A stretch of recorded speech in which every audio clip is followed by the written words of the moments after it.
Grabo este mensaje desde México, desde la casa en la que estamos celebrando, ya casi terminando, el capítulo general de nuestra Orden de las Escuelas Pías. Y quiero dirigir un saludo muy cordial y muy afectuoso a todas las personas que formamos parte de este proyecto engendrado por San José de Calasanz. De manera especial a todos los religiosos escolapios de nuestra orden, a todos los miembros de la fraternidad, a todas las personas que en cada lugar de este mundo comparten e impulsan nuestra misión, y también a las familias, a los alumnos, a los exalumnos, en definitiva a todas las personas que creen en el proyecto de Calasanz y lo viven con alegría, lo viven con amor. Quisiera compartir con todos ustedes algunos de los frutos que esperamos recibir de este capítulo y algunas de las cosas que van quedando claras en nuestro caminar. Lo primero que quiero decir es que el capítulo fue convocado con un lema muy bonito, pero también muy exigente: bajo la guía del Espíritu Santo. Es una frase tomada de San José de Calasanz. Y quiero compartir con todos que creemos haber recibido el don esencial del Espíritu en este capítulo. Y el don esencial del Espíritu Santo es Jesucristo. Si algo ha quedado claro en estas jornadas tan intensas de trabajo y de compartir, es que todos tenemos un solo centro en nuestra vida, que es Jesús, el Señor, y lo tenemos que vivir y transparentar y testimoniar en todos los ámbitos de nuestra vida y misión. Quizás es el desafío más fuerte que tenemos los escolapios: ser testigos creíbles del proyecto de Jesucristo entre los niños y entre los jóvenes, y ser creíbles porque al vernos puedan entender quién es Cristo para ellos. Ese es el don esencial. Junto a este don, yo creo que hemos recibido 3 preciosos dones del Espíritu Santo que hay que hacerlos crecer y fructificar poco a poco.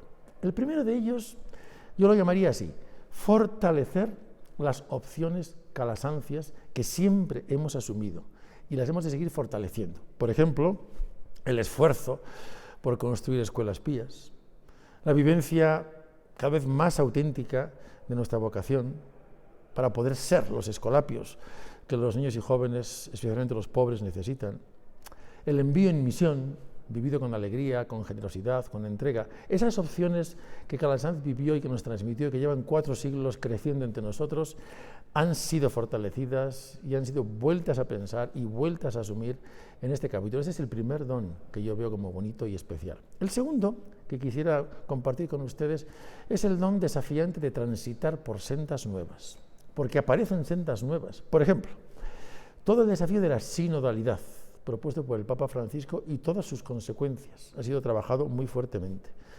Todo el reto de la interculturalidad y de la inculturación, 2 dinamismos que se necesitan mutuamente, pero que se exigen mutuamente.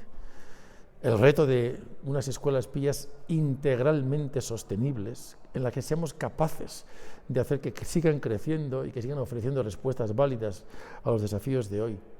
O todo el desafío de repensar opciones que siempre hemos tenido, pero que quizá hoy las tenemos que pensar de manera nueva. Por ejemplo, la cultura vocacional, la participación, tantas opciones que forman parte ya de nuestro ADN, de lo que vivimos día a día, pero que emergen con nuevos acentos y con nuevas posturas.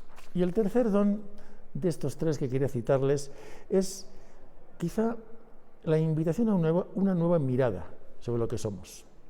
Si vemos la fotografía del aula del capítulo, ahí están por los capitulares, 64 religiosos enviados por sus provincias, pero también está el Consejo de la Fraternidad y un grupo de 12 jóvenes que hemos invitado a compartir con nosotros. Es una foto nueva, es una foto preciosa. Las escuelas pías están engendrando un nuevo modo de comprenderse a sí mismas, y el modo nuevo tiene una palabra, que es la comunión, la apuesta mutua de todos por todos para entre todos impulsar, cada uno según nuestra vocación, el proyecto de Calasanz. Queremos caminar en común. Y yo termino con un don que no sé cuál será, pero sí estoy convencido de esto. El Espíritu Santo es incontrolable y Él ofrece sus dones a su modo, a su manera y a su tiempo. Yo espero respuestas nuevas a lo largo de estos años. Espero desafíos nuevos. Y espero inspiraciones nuevas, fruto del trabajo compartido, de la reflexión compartida, de la oración compartida. Estoy seguro que nos esperan novedades, fruto de vivir o de tratar de vivir bajo la guía del Espíritu Santo. Termino este sencillo mensaje agradeciendo a todos ustedes, sobre todo la oración sostenida que han vivido por todos nosotros, animarles a todos ustedes a recibir este capítulo como una buena noticia, a tratar de interpretarlo, discernirlo y encarnarlo, y a renovar diariamente nuestro compromiso por seguir llevando adelante del mejor modo que podamos el apasionante proyecto de San José de Calasanz. Muchas gracias a todos y que Dios nos bendiga a todos, de modo especial que Dios bendiga a todos nuestros niños y jóvenes que crecen entre nosotros. Un abrazo a todos.